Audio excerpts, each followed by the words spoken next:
नामदान के लिए आए हुए हैं वो लोग आज जल्दी से हो रहे हैं। मैं कोई केवल अध्यात्माद नहीं, आपके छोटे छोटे घरेलू जो आपके कार्य हैं उनको भी कर रहा हूं।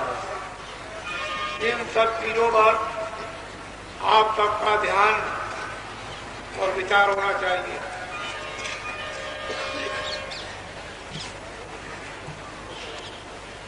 आप उसी भूमि पर रहते हो, उसी पर मुसलमान रहते हैं, उसी पर ईसाई रहते हैं और उसी पर सिख रहते हैं, लेकिन जब अपने यहाँ शादी विवाह होने को होता है उस समय मुसलमानों के यहाँ नहीं।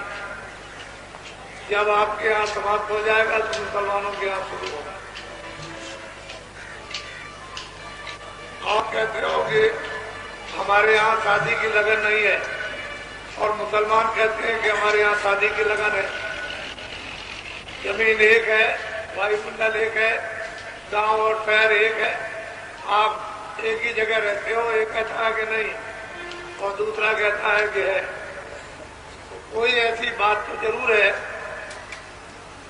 जो दोनों लोग भूल भुलैया में हो गए। ये सब सामाजिक काम आपके बहुत सुलभता से, आसानी से हो गए। ये आप जानते हो कि मुंडन में कितना खर्चा होता है, चको भविष्य में कितना खर्चा होता है, ब्याह शादी में कितना खर्चा होता है, ये सब आप अनुभव कर रहे हो। और ये यहाँ सुगमता से आपका छुटकारा रहा।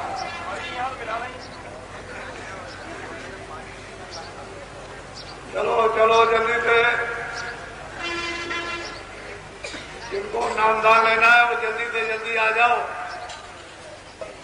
पीछे छूट जाओगे तो फिर रह जाओगे आप।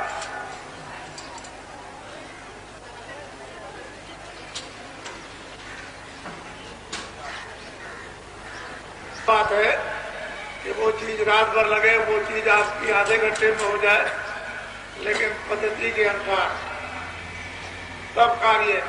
और हमारे यहाँ तो ये कहा गया कि महात्माओं के यहाँ बधाई मतलब शुभ मुहूर्त माना जाता है। उनके और पूजा के लिए हमेशा शुभ मुहूर्त है और कोई दिन बाकी नहीं, हमेशा शुभ मुहूर्त लगा हुआ है पूजा के लिए, भगवान के भजन के लिए 1 मिनट भी खाली नहीं। तो जहाँ पर शुद्धि है और शुभ मुहूर्त है वहाँ उसके लिए क्या सोचना, कुछ नहीं। बखेड़े खड़े मत करो, अपने आप इसमें फंस गए हो, अपने आप उलझ जाओगे, सुलझ जाओगे। दोनों काम आप कर सकते हो, उलझ भी सकते हो, सुलझ भी सकते हो। चलो चलो जल्दी से बच्चों, देर मत करो, जल्दी से आ जाओ।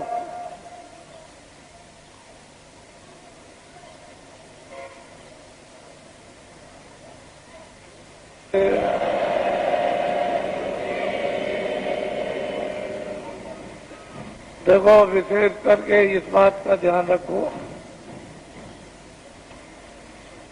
कि जो आप अपनी अपनी तकलीफें, परेशानी, शारीरिक, परिवार की, समाज की या बाहर की, दफ्तर और कचहरियों की जो वर्णन करते हो वो सुना सब जा रहा और उसका धीरे धीरे निराकरण हो जाएगा। बीमारी तकलीफों में धीरे धीरे आराम, क्योंकि आपने घर में इसको बुलाकर और बसा लिया है अपनी गलतियों से। बीमारियों के आने वाले दरवाजे आपने खोल दिए और जब बीमारियां प्रवेश हो गई तो आपके खून में ये पहुंच गई।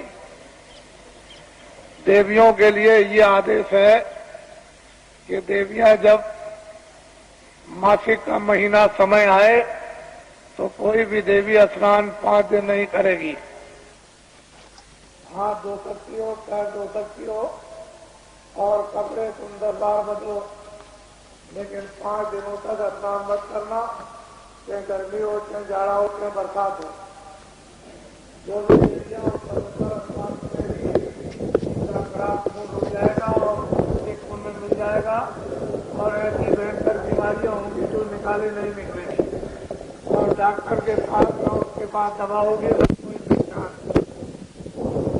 तो अपने आप बीमारियों के दरवाजे मत खोलो। जो पुराने महात्माओं ने, प्राचीन महात्माओं ने जो एक पद्धति आपके निरोगता की डाल रखी है उसका पालन करो। जो गलती देवियां करेंगी उनको ये परिणाम स्वाभाविक भोगना पड़ेगा। ये घर घर में ये बताया जाता था और देवियां अपनी बच्चियों को ये सब समझा लेती थी। पहले महात्माओं ने बताया, फिर घर घर में जब इसका प्रचार हुआ तो फिर जब समय आता है तो सब शिक्षा घर में मिल जाती है, वो सब छोड़ दी, क्योंकि पढ़ाई लिखाई इतनी ज्यादा उदंड हो गई कि वो किसी चीज पर ध्यान नहीं दिया जाता, और सब के सब पढ़े लिखे अनपढ़ शिकार हो गए बीमारी के। हर पुरुष और स्त्री में बीमारी प्रवेश हो गई। अब ये समझ में नहीं किसी की आता है कि बीमारी आ कहां से गई। तो कुछ ऐसी आपने यानी बदपरहेजियां की हैं जिससे ये परिणाम आपको उठाना पड़ा। तो ये है छोटी चीजें समझाने के लिए, लेकिन बहुत बड़ी। ये जीवन का रोना है। महात्माओं की बात छोटी सी बड़ी होती है और जीवन का आपका साथी, लेकिन जब आप उसका उल्लंघन करोगे तो जीवन की घातक हो जाएगी। ये सोचने समझने की बात है। और जहां से बच्चे का जन्म होता है वहीं से खराबी पैदा हो जाए तो आगे क्या होगा। इसलिए अस्पताल, जब ये शिक्षाएं हम लोग अनुकूल पालन करते थे तो न इतने अस्पताल थे, न इतनी दवाएं थी, न इतने डॉक्टर थे, सब लोग स्वस्थ रहते। तो जल्दी से बच्चों चलो, देर मत करो, देर करने की जरूरत नहीं है। और पुरुष के लिए कुछ परहेज बताए गए थे, लेकिन वो उन्होंने खत्म कर दिया। देवियों ने और पुरुषों ने अपने अपने जो परहेज है उनको खत्म कर दिया, बीमारियां आ गई। मैं तो ये समझता रहता हूं कि महात्माओं ने यदि ये शिक्षा समय पर अनुकूल शिक्षा न दी तो इतनी भयंकर बीमारियां आ जाएंगी कि अस्पतालों में न तो कोई दवा मिलेगी और न कोई बनाने वाला मिलेगा। इसकी रोकथाम डॉक्टरों के द्वारा नहीं, महात्माओं के द्वारा होना चाहिए, क्योंकि अगर रोकथाम इसकी हो जाएगी और जानकारी दे दी जाएगी तो लोग समझ जाएंगे, आने वाली पीढ़ी समझ जाएगी। चलो चलो बच्चों, चलो जल्दी से।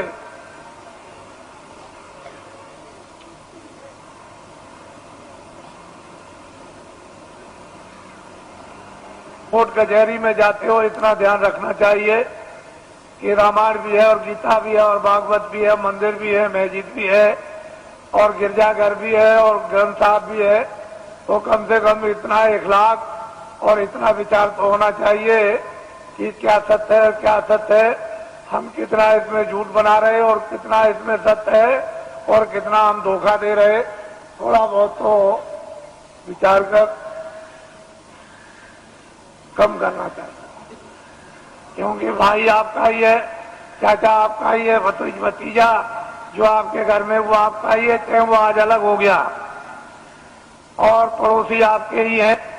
लेकिन जब आप अपनी इतनी कटुता अज्ञानता बरतोगे तो फिर रामायण क्या करेगी, गीता क्या करेगी। फिर इसको आप साक्षी बनाओगे तो लोग भी गया पर लोग भी गया, तो थोड़ा कम करो, थोड़ा ढीला करो और दया के स्थान पर पहुंचो। जहां को दया मिलेगी उसमें आपको बल मिलेगा, शक्ति मिलेगी, ज्ञान मिलेगा, उसमें हिम्मत आएगी और साहस आएगा। अपने पर और भगवान पर विश्वास करोगे लेकिन जब सब तरह से दुर्बल कमजोर हो जाओगे तो क्या करोगे? थोड़ा सा तो कुछ होना चाहिए। मनुष्य में मनुष्यता के तो अंकुश होना चाहिए। अगर ये बुद्धि के अंकुश मनुष्यता के नहीं रहेंगे, विचार के, बहुत मुश्किल होगा। तो आगे जो देखने को आ रहा तीर्थ तो अलग है, मंदिर अलग हो गया, हमारे गांव कुछ भी इबादत अलग, लेकिन कचहरियों में तीर्थ बन गया। सुबह से आकर के शाम तक तीर्थों की तरह से जमघट रहता है, पता नहीं किस चीज में स्नान कर रहे हो। यह हालत है। उसका परिणाम यह है कि कर्मचारी अधिकारियों को भी मुसीबत, 1 मिनट की फुर्सत नहीं, तो वो भी परेशान, तुम भी परेशान, सारा का सारा माहौल परेशान। घर के काम भी गए और वो समय की बर्बादी और धन की बर्बादी अलग। कमाओगे नहीं तो खर्चा कहां से करोगे? तो सब चीजों का एक मूल, एक विचार और उसकी एक दवा जब बन जाएगी और उस दवा का सेवन करोगे तो एक ही दवे से सब आपके शिकार हो जाएंगे। लेकिन वो चीज सब महात्माओं से मिलेगी और जगह नहीं। चलो चलो बच्चों, जल्दी से, जो नामदान के लिए आए हो जल्दी आ जाओ।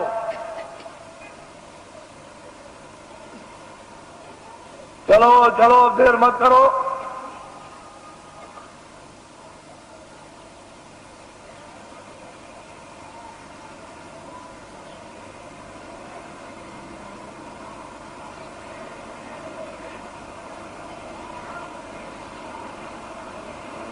बोलो जय गुरुदेव,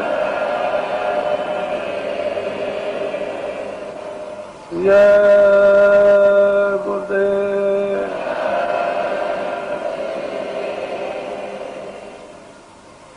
जय गुरुदेव।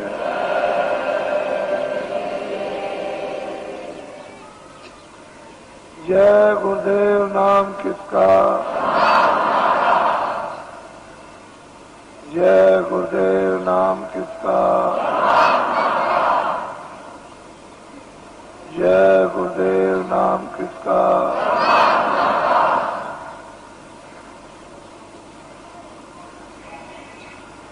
ओम ज्योतक हथियार संगठन की, ओम ज्योतक हथियार संगठन की, ओम ज्योतक हथियार संगठन की।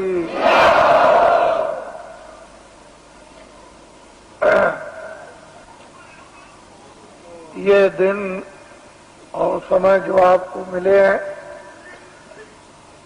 वो आपके लिए एक सौभाग्य और अति पावन घड़ी है। जीवन में इस तरह का समय मिला नहीं करता। जो समय मिल गया उसका हम सब लोग लाभ ही प्राप्त करें। एक ऐसा छोटा मोटा एक सेवा का स्थान आप सबको प्राप्त हुआ जहां सब तरह की सेवाएं होती हैं। सामाजिक कोई व्यवस्था तोड़ना फोड़ना नहीं, ना पुरानी बिगाड़ना, नई बनाना।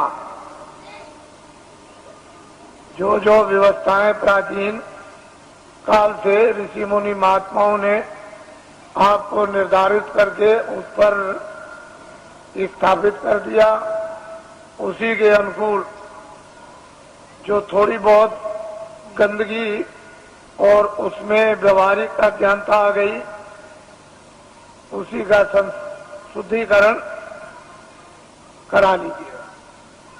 बस अपनी अपनी जगह पर आ जाओगे। कुछ नया बनेगा नहीं, कुछ पुराना बिगड़ेगा नहीं, और इसमें किसी को कोई परेशानी उठानी नहीं पड़ेगी। नए बनाने में परेशानी, पुराने बिगाड़ने में परेशानी। तो ये मुसीबत कौन मोल ले? ना आपके पास समय, ना आपके पास शक्ति, न मेरे पास समय, तो मैं ऐसा काम क्यों करूं? वो काम कर दिया जाए जिसमें छुट्टी हो जाए और सब लोग उसी डरे डांटे पर आ जाए। और जो व्यवहारिक जैसे जन्म होता है, परवरिश होती है और अंत में उसकी प्रलय हो जाती है, उसी तरह का। अब जन्म तो आपका हो गया और परवरिश हो गई, तो अब आपको क्या करना है ये जानकारी आपको होना चाहिए। क्या क्या दायित्व तो आपको अपने गृहस्थ आश्रम में प्रवेश होने के बाद पूरे करने हैं, ये जानकारी हो जाए। और इसी आश्रम में जब आप प्रवेश हो जाओगे तो उसी समय काल के अंतर्गत आपको क्या क्या करना अपनी आत्मा के लिए, जिससे शरीर का और अपनी जीवात्मा का दोनों काम हो जाए। ये भी, इसका भी पूरा पालन पोषण और निरोगता और इसी में रहकर के जीवात्मा का जागरण और ज्ञान, साथ ही साथ मौत मरने के पहले मुक्ति और मोक्ष। यदि आपने ये काम गृहस्थ आश्रम में इसी समय के अंतर्गत आपने इसके लिए भी थोड़ा समय बचा दिया। खत्म होने की क्रिया तो सबने की है और सब लोग लोभ लालच में फंस करके और देर को उसको स्वाहा करना चाहते थे, लेकिन प्रभु को इसलिए बचाना अनिवार्य है। युग युग समय समय पर पड़ता है कि कर्म क्षेत्र भूमि है, यहाँ अधिकार कर्म करने का मिला, फिर इन्हीं कर्मों से प्रारब्ध बनेगी, आगे का भोग मिलेगा। भोग जब मिल जाएगा तो उसको भोग लो और उसी भोग के साथ साथ कोई और नया कर्म कर लो तो आगे का मिल जाएगा। और उसी के साथ साथ अगर आपने अपने आप को जगा लिया तो भोग भी भोग लोगे और इससे इसलिए छुटकारा पा जाओगे कि आगे कोई ऐसा कर्म आपके पास नहीं होगा जो दोबारा प्रारब्ध हो जाए तो आप निवृत्त हो जाओगे, कल्याण हो जाएगा। तो ये औषधि जड़ी महात्माओं के पास है। जब दे देते हैं तो पुण्य को नहीं जमा होने देते और पाप को। इनमें से दोनों आगे जब जमा नहीं होंगे तो आगे की प्रारब्ध नहीं बनेगी। जब प्रारब्ध नहीं बनेगी मनुष्य की 84 की नरकों की, तो फिर आगे तो छुटकारा जीव के लिए है ही, छूट जाएगा। पापी पुण्य की तो बेड़ी है, एक लोहे की बेड़ी और एक सोने की बेड़ी, लेकिन दोनों अगर बांध दिए जाए तो कोई काम नहीं कर सकता। दोनों बेड़ियों से छुटकारा हो जाए तो आत्मा, ये जीवात्मा न जल में न मरे। क्यों ये पीड़ा उठाए? तो इसकी जड़ी महात्माओं के पास है। और आप मनुष्य रूपी मंदिर में दोनों आंखों के पीछे आकर के जीवात्मा को उस समय पर बैठा दिया गया जब यहाँ वेदों में कोई भी विधान नहीं था। उस समय पर न कोई तपस्या करने के लिए भेजा गया था, सब तपस्वी थे, ज्ञान स्वरूप थे, बोध स्वरूप थे, सब कृतज्ञ थे, आदि से अंत तक सब जानते थे, सब त्रिकालदर्शी थे और सब मतलब ये कि भविष्य वक्ता, कोई मतलब ये ऐसे कार्य नहीं उसके लिए बंधे हुए थे कि जिससे उसके पास कोई गंदगी जमा हो या उसके पास कोई शुद्धि जमा हो। लेकिन बाद में जब ये विधान बन गया और विधान का वेदों के द्वारा डंडोरा पीट दिया गया और उससे अधिकार आपको देकर के ये भान करा दिया गया, ये अच्छा ये बुरा, ये पाप ये पुण्य है, और फिर जब आपने इसको किया तो फिर ये बंधन आपके लिए लगने लगा। जब जमा हो गया तो फिर इसका बंधन होगा, उसकी प्रारब्ध बनेगी और फिर उसके लिए आपको सजाएं अच्छी और बुरी भोगनी पड़ेगी। अच्छे को अच्छा, बुरे को बुरा। पहले जीवात्मा दोनों आंखों के पीछे बैठी थी और उसका वो हृदय जगमग जगमग जगमग जगमग ज्योति से पूर्ण था। कहीं भी किसी भी कोने में अंधकार का नाम और निशान, वो तो हर वक्त जगमग जगमग जगमग जगमग, पूर्ण शक्ति उसमें व्याप्त थी हर मानव में, चाहे वो स्त्री हो चाहे पुरुष हो। पूरी शक्ति थी, पूरा ज्ञान था, पूरा बोध था, और मतलब सब कृतज्ञ थे किसी तरह का। तो जब आप मनुष्य रूपी मंदिर में बैठे हो और जीवात्मा का हृदय दोनों आंखों के मध्य भाग में, न इधर कंठ में है, न इधर हृदय में है, न इधर नाभि में है, न इंद्रिय द्वार में है, और न गुदा चक्र में है, ये जीव का जीवात्मा का हृदय दोनों आंखों के मध्य भाग में। अब यहाँ जो बैठी हुई है तो उधर से जब कर्मों के आवरण में लाकर ढक दी गई, बंद कर दी गई आंख और कान, तो फिर अंधकार ऐसे छा गया जैसे बादल जब छा जाते हैं तो सूरज, चांद और सितारों का प्रकाश लुप्त हो जाता। उसका मतलब यह है कि सूरज को, चांद को सितारों ने, बादल को ने नहीं ढका, वो तो बादलों ने आपकी आंख को ढक लिया, इसलिए दिखाई नहीं देता। अगर बादल को आप साफ कर दो तो सामने आपके सूरज, चांद और सितारे, तो आपकी अंतर जीवात्मा की आंख और जीवात्मा के कान को ढक लिया और सुनना और देखना बंद कर दिया। अगर वो पर्दा बादलों की तरह से हट जाए तो परमात्मा और परमात्मा की सृष्टि सामने आती है। जब दिव्य नेत्र है, ज्ञान चक्षु साधक का जब खुल जाता है और जब कान खुलते हैं और वो देववाणी, ब्रह्मवाणी, वो अनहद वाणी और वो शब्द है और नाम जब प्रकट हो जाता है और कानों को सुनाई देने लगता है, तो 24 घंटे एक क्षण भी बंद नहीं होता। हर वक्त काम करते रहो, लिखते रहो, पढ़ते रहो, खेती करो, दुकान करो, कुछ भी काम करो, देवियां खाना बनाए, घर का काम करे, बच्चों की सेवा, 24 घंटे सुनाई देता। ऐसा रस, एक रस बरसने लगता और 24 घंटे चेतना रहती है। सोते में भी बरसता, वहां भी चेतना है, और वो तंद्रा अवस्था में सो लेता है। जैसे ऐसा मालूम हुआ कि न मैं सोया न मैं जगा, ऐसी तंद्रा अवस्था में वो लेट करके अपनी नींद को पूरा कर लेता है। बस इतनी थकावट आती है। वैसे तंद्रा में भी चेतना रहती है। तो ये साधक के लिए कलयुग में उस प्रभु ने और महात्माओं ने दया करके सुलभ कर दिया और ये बताया है कि अब आपको कठिन साधन नहीं करना, कठिन ध्यान नहीं करना है, कठिन योग नहीं करना, कठिन नाम की कमाई नहीं करनी और कठिन प्रभु का स्मरण नहीं करना, सहज करना। और सहज ही से तुम नाम पर सवार हो जाओ। नाम एक रेलगाड़ी, हवाई जहाज है और वो इतनी तेज रफ्तार से आता और जाता है कि इसकी कोई कल्पना लेखे जोखे में किसी तरह गणित में नहीं कर सकता।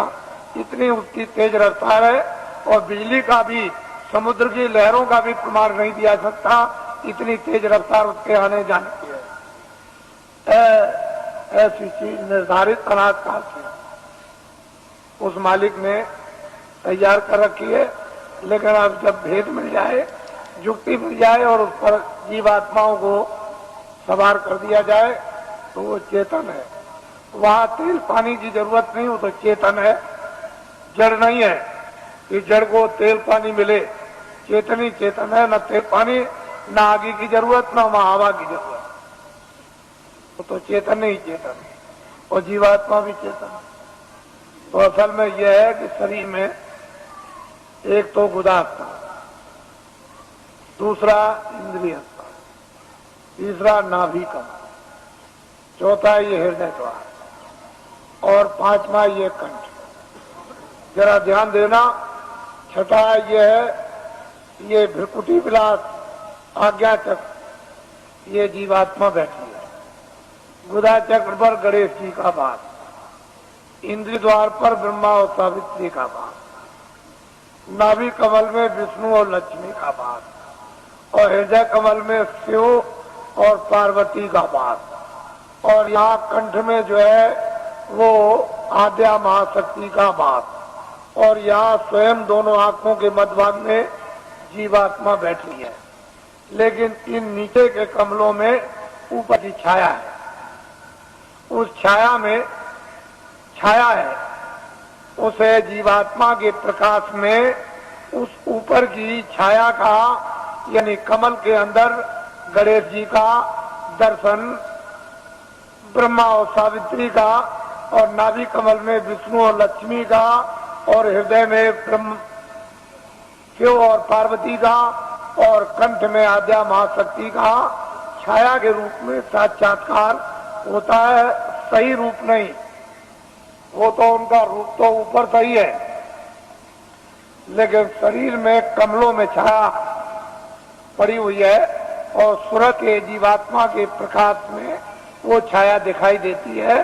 तो योगियों ने इस छाया का अनुभव कब किया?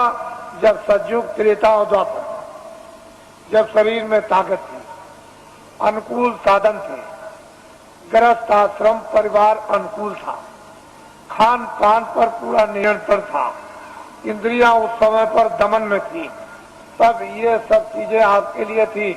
लेकिन ये कलयुग में सब वर्जित कर दिया गया। ना गुदा चक्र का साधन, ना इंद्रिय द्वार का साधन, ना नाभि कमल का साधन, और ना मतलब हृदय का साधन, ना वो कंठ का। अब जीवात्मा जहाँ बैठी है, नीचे के साधन सब छोड़ दीजिए और यहीं से ऊपर चल देगा। अब ऊपर मंजिल 5 और नीचे मंजिल 5, जहाँ जीवात्मा बैठी है दोनों आंखों के मध्य भाग में, ये तो जीवात्मा का शरीर में हृदय है, तो नीचे 5 स्थान और ऊपर 5 स्थान। अब बेचारी नीचे फंसी हुई थी, इसको महात्मा प्रकाश को कमल से समेट कर ले आए और यहाँ इसका केंद्रित कर दिया, यानी सिमटाव करके यहाँ खड़ा कर दिया। अब इसको आगे ले चलना, तो सहदल कमल, और इसके बाद में ये ईश्वर का धाम, और फिर ऊपर में दूसरा स्थान ब्रह्म धाम, तीसरा स्थान पार ब्रह्म धाम, और चौथा स्थान महाकाल, और 5वां स्थान जो है वो सत्य। सूरत इस तरह से ऊपर से उतार कर और नीचे ला करके डाल दी गई, दोनों आंखों के पीछे बैठाकर, और नीचे उतार दी गई जड़ता में। अब इसको होश ही नहीं, कब इसकी चेतनता बरामद होगी?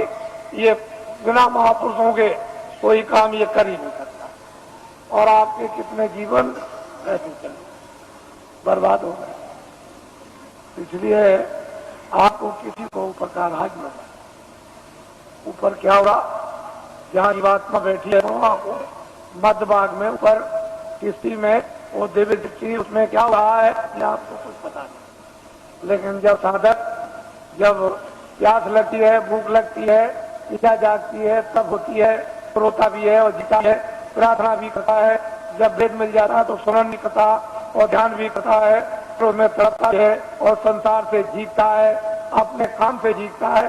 तो जब कुछ ही दिनों में, महीनों में उसका काम बनना शुरू हो जाता है, क्योंकि महापुरुषों की जब दया समावेश और सहयोग जब उसको मिलने लगेगा जल्दी काम हो जाएगा, फिर देर नहीं लगेगी। इसलिए महापुरुषों की दया और उनका सहयोग, उनकी शक्ति का अवश्य ही लेना पड़ेगा, क्योंकि अपने पास तो कुछ है नहीं। जब उनसे कुछ लेंगे तभी काम होगा, बगैर उसके नहीं होगा। तो मैं ये काम तो मामूली समझता हूँ, इस काम को तो कुछ नहीं समझता। बस केवल इतना ही है कि आप खड़े भर हो जाओ तो ये काम कुछ नहीं। ये भौतिक काम, सांसारिक काम, गृहस्थी का काम, खेती का काम, दुकान का काम और दफ्तरों का काम, ये काम कुछ नहीं है। इसको तो आप करो निमित्त मात्र, इस पर भी एक पैर रखो, उस पर भी रखो। ये गृहस्थ आश्रम है शरीर रक्षा का, तो एक नाव पर पैर रखो, ये गृहस्थ आश्रम की, ये बाल बच्चों के पालन पोषण और परिवार और समाज इसकी सेवा के लिए एक नौका ये और एक ये नौका है जीवात्मा को पार होने की, ये नौका है शरीर रक्षा की। तो जब महात्मा मिल जाए तो धीरे से दोनों पर पैर रखवा देते हैं, इस पर भी जमाए रहो, इस पर भी जमाए रहो, और दोनों पर बैलेंस अभी बराबर रखो। अभी तो आपका एक पर है, एक ही पर है, तो उन्होंने कहा नहीं ये देखो नाव है परमार्थ की, इस पर भी रख लो, ये स्वार्थ की नाव है, इस पर भी रखे रहो।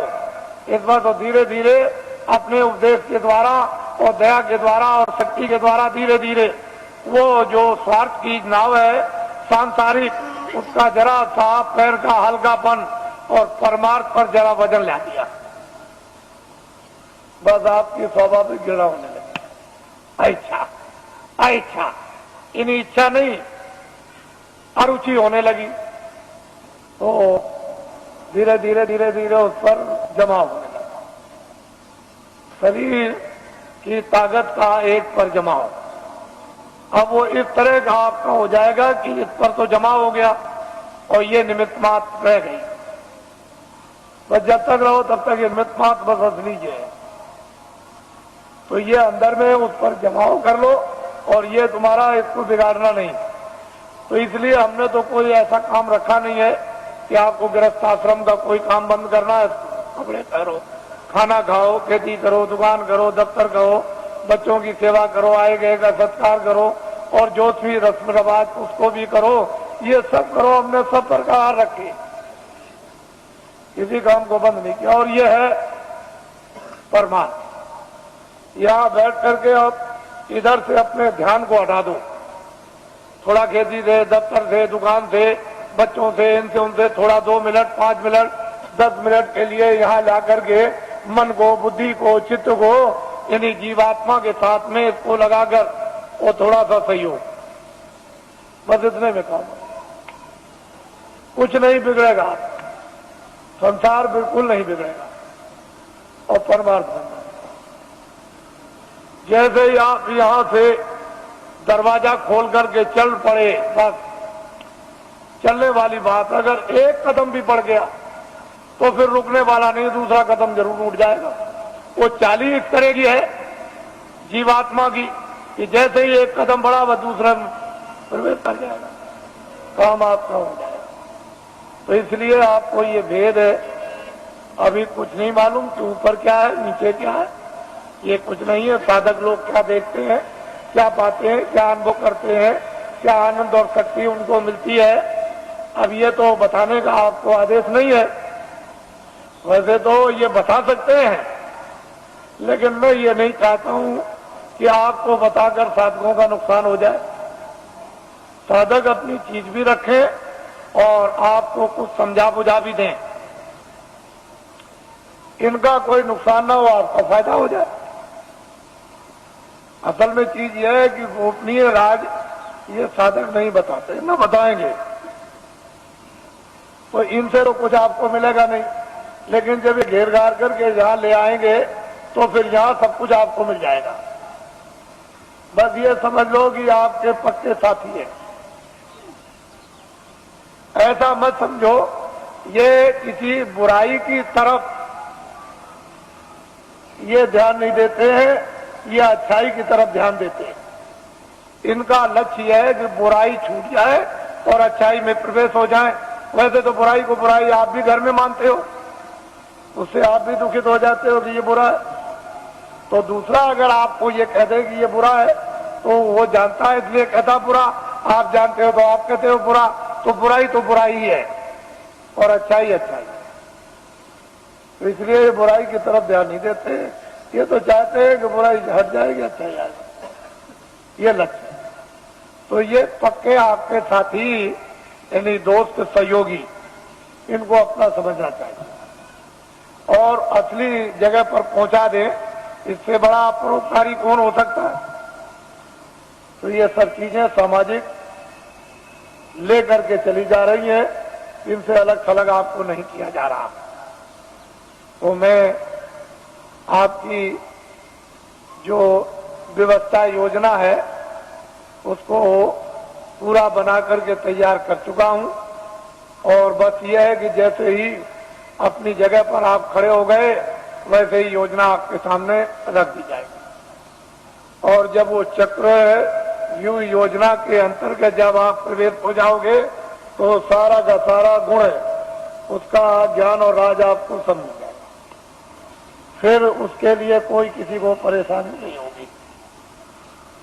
अब यह है कि न जानने के कारण तो सारा संसारी शून्य है, गृहस्थाश्रम बेकार है, काम बेकार है। और जान लिया तो गृहस्थाश्रम अपनी जगह, काम भी अपनी जगह हो जाएगा।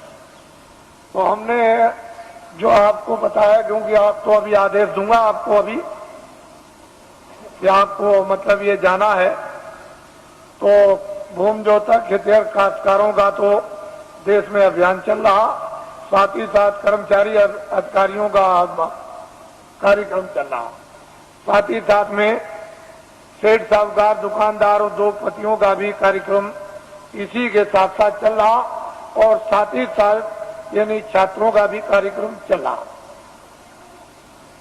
मैं तो ये समझता हूं कि इसमें सब आ जाएंगे। छात्रों में सबके छात्र आ गए, दुकानदारों में सब जातियों के दुकानदार और सेठ साहूकार उद्योगपति आ गए, और कर्मचारियों में सब दफ्तरों के यानी कर्मचारी सभी जातियों के आ गए, और भूमि जोतक हितैषी काश्तकारों में सब कौमों के भूमि जोतक और हितैषी काश्तकार आ गए। तो चारी जातियों का बंटवारा कर लीजिए। अपना ध्यान ले जाता हूं कि जरा इनके बारे में भी सोचा जाए। तो मैं सोचता हूं कि कितना इनको वेतन मिलता होगा, तो इतना वेतन मिलता होगा इनको, इसमें कितना कट जाता है वो भी मैं जानता हूं कि इनकम टैक्स कितना कटता है, और फिर इनका बीमा और ये वो योजनाओं में कितना चला जाता होगा, तो इनके हाथ में कितना बचता है वो मुझे सब मालूम, उससे पूरा नहीं पड़ता, बिल्कुल पूरा नहीं पड़ता। जजों का सुप्रीम कोर्ट के पूरा नहीं, हाई कोर्ट के पूरा नहीं, शिक्षकों का पूरा नहीं, डीएम का पूरा नहीं, एसपी का पूरा नहीं, और इनका पूरा नहीं और उनका पूरा नहीं, तो छोटे कर्मचारियों का उनका तो बिल्कुल ही पूरा नहीं। क्योंकि महंगाई तो सब पर समान है और टैक्स भी सब पर समान है। तो असली बात यह है कि जो सरकार, जो राजा अपने मजदूरों पर टैक्स लगा दे, व्यवसाय कर, वो सबसे गिरा हुआ राजा, उससे गिरा हुआ और कोई नहीं हो सकता। उसका ज्ञान खो गया, उसकी कला कौशल खो गई और उसकी योजना खत्म हो गई। जो राजा अपने मजदूरों पर व्यवसाय कर लगा दे, अरे कर्मचारी अधिकारी जो बेचारे काम करते हैं, ये कौन है? मजदूर 15 दिन 14 दिन की छुट्टी ले लें और छुट्टी साल की खत्म हो जाए, डॉक्टरी भी बीमारी की छुट्टी खत्म हो जाए, तो जब ये छुट्टी लेते हैं तो इनकी मजदूरी कट जाती है, यानी पे कट जाती है। तो ये सब लोग मजदूरी के लेके जोखिम में आते हैं। व्यवसाय का मतलब यह है कि 10 रुपए घाटा और 1 लाख रुपए मुनाफा, यह है व्यवसाय, यह है मजदूरी। व्यवसाय अलग है और मजदूरी अलग है। तो ये कह करके अगर लगा दिया जाए कर्मचारी अधिकारियों पर कि यह है व्यवसाय कर, तो ये मर जाएंगे।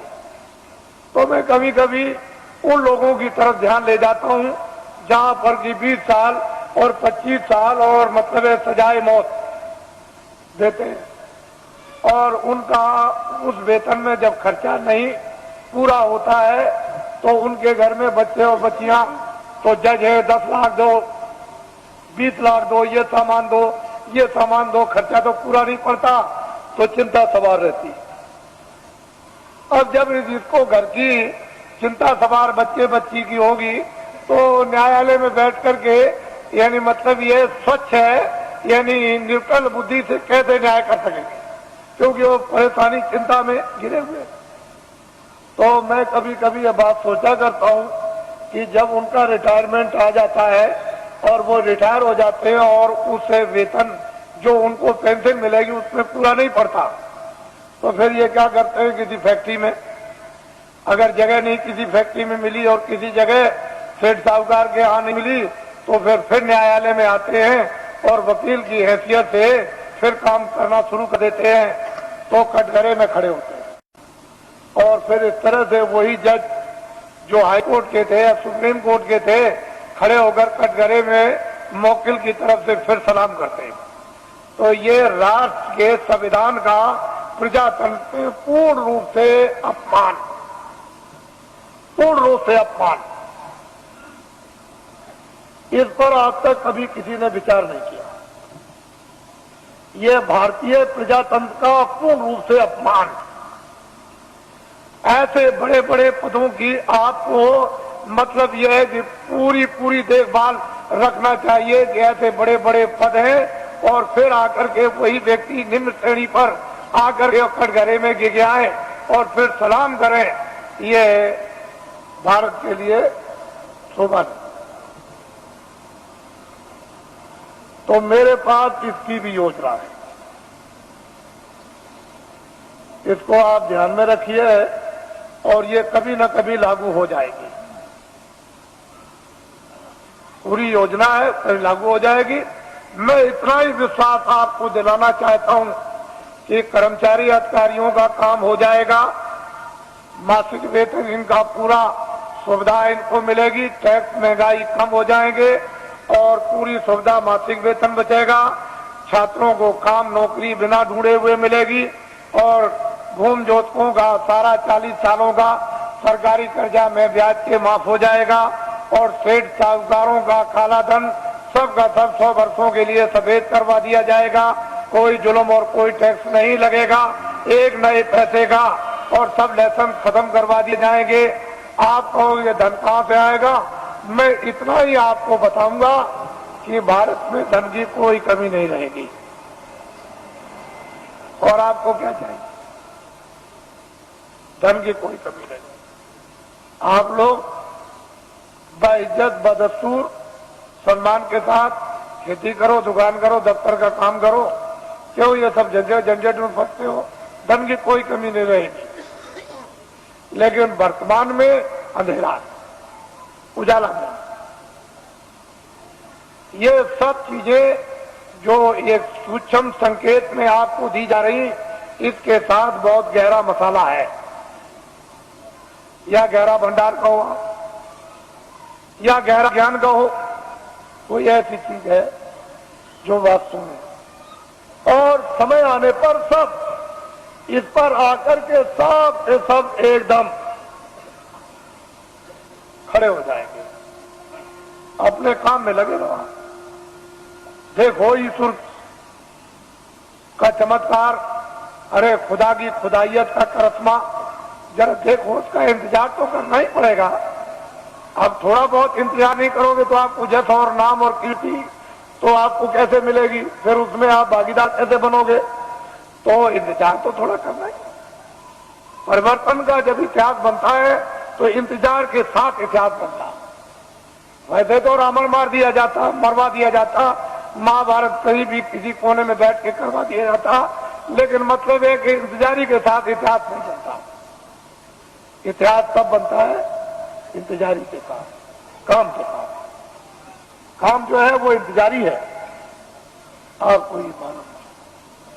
तो मैं नामदान दूंगा अब आपको, क्योंकि ये भी इच्छा लेकर आए हैं कि चलो आज जल्दी पहुंचे। कल ही आ गए थे, समय ज्यादा हो गया था, तो कल मैं नामदान रात को नहीं दे सका, इसलिए कई ये काम रात को करने थे। तो अब आप नामदान विधिवत ले लीजिए और ये संकल्प लेकर के यहां से जाइए कि चाहे मुझे 1 मिनट देना हो चाहे 2 मिनट। वैसे तो मैं आपसे 1 घंटे 24 घंटों में मांगता हूं कि 1 घंटे आप 24 घंटे में रिजर्व कर लो अपना, सबके सब, और उसमें 2 मिनट शाम को, 2 मिनट दोपहर को, 5 मिनट इसका और 5 मिनट अब, और जब भी आपको समय मिल जाए तो पूरे सब दिन भर के मिनट मिलाकर 1 घंटा जोड़ लो। 23 घंटे तक का घर के गृहस्थी के सोना ये वो सब, ये आप इसमें लगा सकते। 1 घंटे में ये काम आप भगवान का, आत्म जागृति का और उस भजन, और 23 घंटे। अब इससे और सप्ताह आपको क्या मिलेगा? और फिर ये भी आपको बताया कि लेट के, बैठ के, खड़े होके कुर्सी पर चारपाई पर स्नान करो मत करो, जहां जिस समय मौका मिल जाए 2 मिनट उसकी मजदूरी मिल जाएगी, मेहनत की 4 मिनट 10-15 मिनट, तो आप नहीं कर सकोगे तो जम के खाओगे जूतियां। जम की जूतियों में इतने कांटे हैं, इतने तीक्ष्ण उसकी धारा है काटने की। जूतियां जब पड़ती हैं, बड़े बड़े बादशाह चक्रवर्ती वहां आज भी पीटे जा रहे हैं, आपको नहीं मालूम। ऐसी जम की जूतियां हैं, वो किसी को छोड़ता नहीं। तो आप लीजिए नामदान, इसको कहते हैं अरे गुरु मंत्र दे दीजिए, दीक्षा दे दीजिए और मतलब ये दे दीजिए, सब कुछ नहीं। कलयुग में नामदान, जीवात्मा दोनों आंखों के बीचों बीच में बैठी हुई उसका दान, वो क्या है? नाम दान, जीवात्मा का नाम दान, ये सर्वोपरि दान है, इससे बढ़ के कोई दान नहीं। तो नामदान लीजिए और नामदान के साथ साथ में ये संकल्प बोलना है, अपने मनी मन में चिल्लाना नहीं कि हम अपनी बुराई दे देंगे। जो हमारे पाप है मन से, आंखों से, कान से जो अंदर जमा है वो हम सब अर्पण करते हैं। ये तो दीजिए दान और अच्छी चीज दीजिए आप। 10 मिनट सुमरन में, 10 मिनट ध्यान में और आधा घंटा भजन में, 50 मिनट में 10 मिनट और रह गए अभी। तो आपको ये जानना चाहिए कि आप 1 घंटा दे तो ये काम सुलभ सीधा अभी हो जाए। अब कहीं भी कोई बंधन नहीं है किसी तरह का भी, लेकिन बंधन किस बात का है कि 24 घंटे में आपको समय देना, ये तो बंधन है, बाकी बंधन नहीं है। ये जरूर बंधन है कि नशीली वस्तुएं आप सेवन मत करना और जितना भी घी दूध फल और फ्रूट और अनाज है उसको दिन में 100 बार खाओ, लेकिन गंदी वस्तु खाना मत, ये ध्यान रखना। बाकी तुम दिन में 100 बार खाओ, हम मना करें तब आप खाओ। भजन करना है आपको जरूर, वो तो 24 घंटे में, उससे तो आपको छोड़ना नहीं है। बाकी 23 घंटे करके काम करो, इसलिए समय आपको देना। और जो भी आपको सुबह सुलभ समय मिले, सुबह दोपहर शाम को या आगे पीछे जब भी, उसको दीजिए आप तो जल्दी काम हो जाए। तो यह है ये शक्ति का अपना दुर्भाव, यानी उतार ऊपर से युगे युगे समय समय पर होता आया, आज की नई बात नहीं है। ये जब जरूरत पड़ी तब हुआ। तो ये चीज आपको नामदान, अब टाट वालों को ये जिम्मेदारी दी गई है, जो पहले के नामदानी की इनको लिखा देंगे और इनको भजन बताएंगे, ध्यान बताएंगे, सुमरन बताएंगे। जब कभी आगे पीछे नाम को भूल जाए, रूप को भूल जाए, तो आपका कर्तव्य और दायित्व है कि इनको बताएं और आपका ये कर्तव्य है इनसे पूछ ले। लेकिन ऐसे व्यक्ति से मत पूछिएगा जो जानता ही नहीं, जिसको नामदान पता ही नहीं, उससे पूछने लगे वो क्या बताएगा। और फिर अपनी गोपनीय जो अंदर की चीज है, जो आंख से देखो कान से सुनो, वो तो टाट वाले को भी मत बताना। ये जो नाम याद कराएगा, भजन आपको बैठा के बताएगा और ध्यान बताएगा, सुमरन सिखाएगा, उसको भी देखा सुना मत बताना, उससे भी छुपा लेना।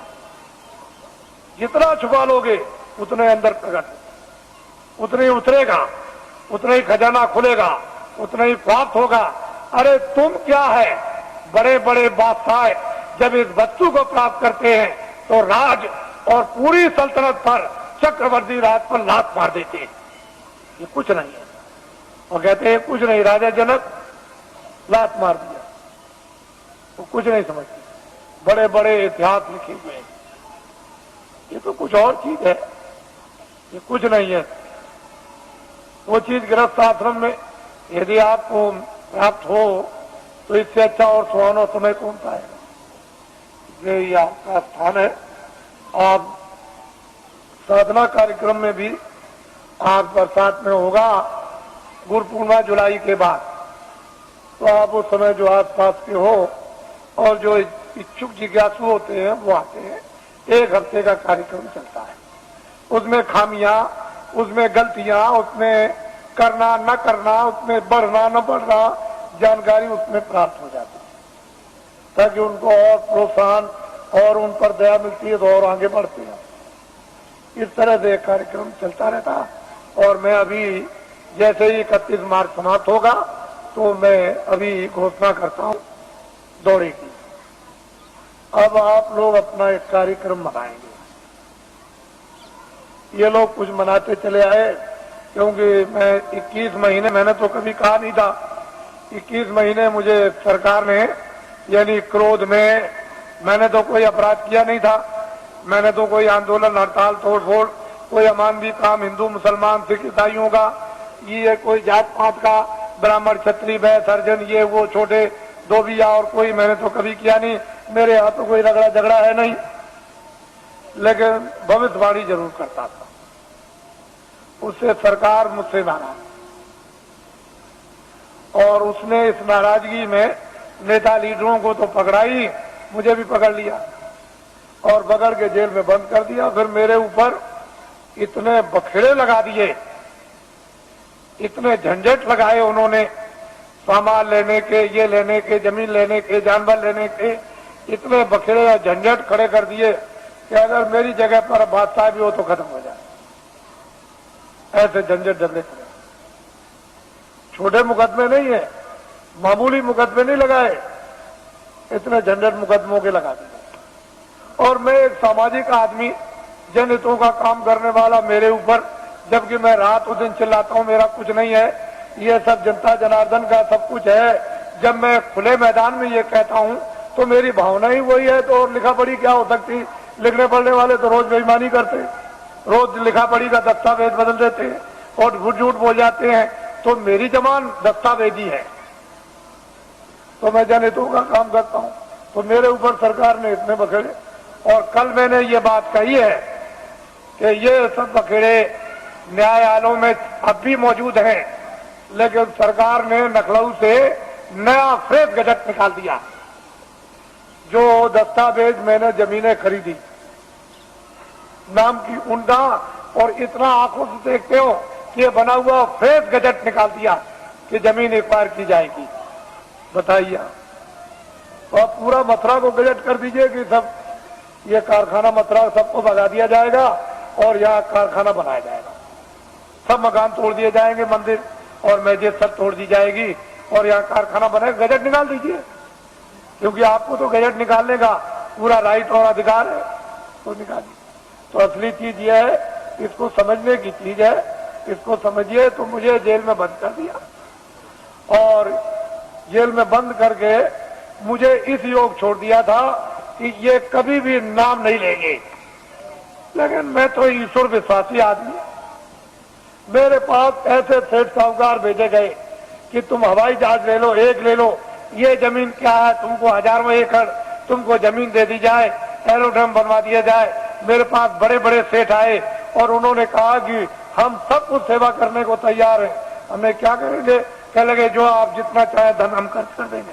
तो मैंने कहा एक काम कीजिए कि अयोध्या में, मथुरा में और यहाँ और हरिद्वार में और नासिक में लूले लंगड़े अंधे बहरे ये तमाम रहते हैं बेचारे गरीब, जिनके पास कपड़ा और खाना नहीं है, तो मैं बताऊंगा कि कंबल, अनाज और रोटियां और ये दवाएं ये सब तुम ट्रक में ला दो और चलो मेरे सामने बांटो।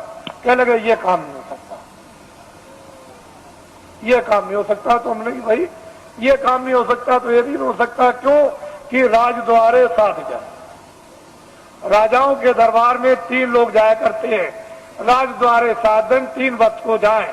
साधु जो है 3 चीज हो जाते हैं, के मान, के माया, के मीठा की चाह, या मीठा के लिए, मान के लिए, धन के लिए। तो इनमें से तीनों चीजें हमको कुछ नहीं चाहिए, न मीठा चाहिए, न मान चाहिए और न माया चाहिए। अब बोलिए अब आप क्या चाहिए। कह लगे तब फिर ये, तो मुझे लालच दी गई। मेरी जगह पर अगर कोई आदमी होता और तो बिल्कुल सराबोर हो जाता, लेकिन मैं तो एक सिद्धांतवादी, छोटा मोटा आदमी, एक सेवक, मैं तो भगवान में विश्वास करने वाला। मैं तो जानता हूं कि जब ये किराए का मकान है, ये किराए का मकान है, तो क्या तुम संतुलन लेकर, मकान लेकर, क्या मैं ये जमीन लेकर जाऊंगा? अरे जो काम कर रहा हूं मानवता का और आत्मा का, जो हो जाए हो जाए, उसे मुझे कोई खरीद नहीं। कोई हिंदुस्तान में माई का लाल ये पैदा नहीं हुआ जो अपने धन से बाबा जी को खरीद ले। तुम कभी ये धोखा मत खाना। बाबा जी चाहे तुम्हारे आदेश से आश्रम छोड़ करके चले जाएं, जो जनहितों का है, लेकिन हिंदुस्तान में मुझे अपने पैसे से कोई खरीद नहीं सकता। इसको आप हमेशा ध्यान में रखिए। बाकी मैं सबकी सेवा करता हूं, सबके लिए कल्पना और प्रार्थना भगवान से सबके भलाई के लिए करता रहता हूं। कोई भी हो जनमानुष, इसमें हिंदू मुसलमान की क्या बात, वो तो मैं करता ही रहूंगा। लेकिन कोई अगर चाहे कि भाई इस तरह से मैं खरीद लूं तो खरीद लूं। ये मैंने इसलिए कि ये लोग इसका एक उत्सव मनाते हैं। आज 23 जनवरी है, ये 23 मार्च को मुझे जेल से, दिल्ली जेल से छोड़ा गया। तो वैसे तो कागज पर तो कहीं नहीं मिलता है कि बाबा जी ने बेड़ियां पहनी हैं, लेकिन बाबा जी को जेल में डकैत और चोरों कतलियों की तरह से बेड़ियां पहना दी थी।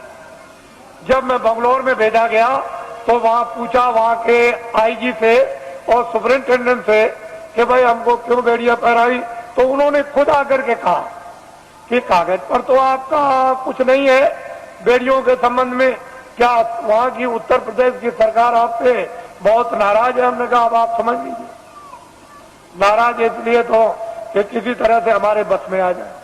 और बड़े बड़े अधिकारियों को भेजा जेल में। अरे भाई क्या करते हो, ये क्या है। जब 23 जनवरी को छोड़ दिया तो मुझे इस हालत में छोड़ा था कि बाबा जी न तो अपना धर्म उपदेश करेंगे, न कर्म उपदेश करेंगे, न बाहर जाएंगे और भाग जाएंगे, अब दोबारा नाम नहीं लेंगे। लेकिन अब तो मैंने इतना जनमत तैयार कर दिया कि किसी राजनीतिक पास और किसी धार्मिक के पास इतना जनमत देश में है ही नहीं, इतना जनमत नहीं है। जब मैं जेल के अंदर था और उस समय पर आपने कुछ समय के बाद जब अभियान छेड़ दिया था कि जेल भरो आंदोलन, और 20, 25, 30 हजार आदमी चले गए जेलों में, और वो देवियां जो अपने बच्चों को, यानी आज पैदा किया बच्चे को उठा के और शोर से चली गई जेल में, और वो बेचारी जो बच्चा पैदा होने वाला जो आज ही कल में जेल में चली गई और बच्चा जेल में हुआ। अगर स्त्रियां अपने एक दिन के बच्चे को उठा के जेल में जा सकती है और वो देवियां जो कल बच्चा जेल में पैदा होगा वो जेल में जा सकती है, तो अब तो बहुत दूर गाड़ी हो गई। अब तो इनको अगर आदेश मिल जाए तो क्या कर देंगे, आपको तो अभी कुछ पता नहीं, मालूम नहीं है। तो अब बहुत दूर चला गया मामला, अब कुछ और बात हो गई। अब वो बात नहीं है, अब तो सारा ही माहौल यानी परिवर्तित होने वाला है, अभी आपको क्या पता है। इसलिए ये लोग मनाते हैं तो मैं तो रहूंगा नहीं, मैं तो उधर कमरे में चला जाऊंगा और ये लोग कुछ अपना मना के अभी समाप्त कर देंगे।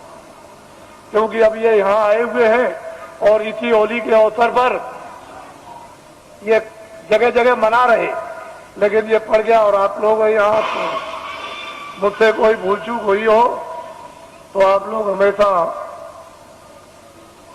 क्षमा करते रहेंगे। और इसके बाद आपसे जाने की आप तैयारी करें, जल्दी निकले और पहुंचे अपने घरों में, और दूसरे साथी दूत द्वारा आदेश की प्रतीक्षा करें और वो फौरन अभी आदेश आपको मिलने वाला है। अब लोग बहुत से ऐसे रह गए कि महाराज मैं अपनी कुछ बात कह नहीं सका, इतनी दूर से आया था तो मैं उधर अंदर में पहुंचूंगा तो जो भी आपकी बात होगी वो सुनूंगा, और जो प्रसाद होगा जो जरूरत पर आपके काम आता है वो भी आपका स्पर्श कर दूंगा।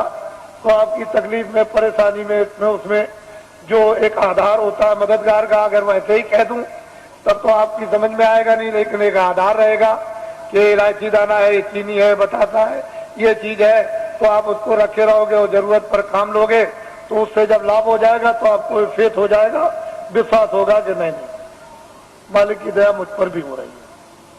तो मैं उधर बैठ के छू दूंगा, आपको मुझसे कोई आदमी खाली जाने वाला है ही नहीं। ऐसा नहीं, जितने भी लोग हैं मिल ही के जाते हैं, इस पर अर्जी करा के जाते हैं, उनको ये मालूम है, तो वो कर दूंगा, वहां मिल लूंगा। और अब तो मुझे आप थोड़ा यहीं नीचे रहूंगा, आप बैठे रहेंगे, कोई खड़ा नहीं होगा, मैं यहीं अंदर ही बैठूंगा यहीं ऊपर सीढ़ियों पर, तो आप सब बैठे रहेंगे और ये भी कार्यक्रम कुछ ही मिनट में पूरा कर लीजिए आप, क्योंकि इन लोगों ने प्रार्थना की है कि आप जाइएगा नहीं, आप यहाँ अंदर बैठ जाइए, मैं अपना काम कर लूं, तो वो अपना काम अभी हुआ जाता है। बाकी आप लोग ये नामदान हुआ है, अमोलक चीज है, इसको याद करा देना और आज ही से ये शुरू कर दो। एक घड़ी आधी में पुनाद, तुलसी संगत आपकी हरे कोट अपराध। ये वस्तु ऐसी है आदि की, इसमें जरा भी ढील करनी नहीं करनी, न क्षणों की ढील करनी, ना एक मिनट की, इसको करना है। जय गुरुदेव, जय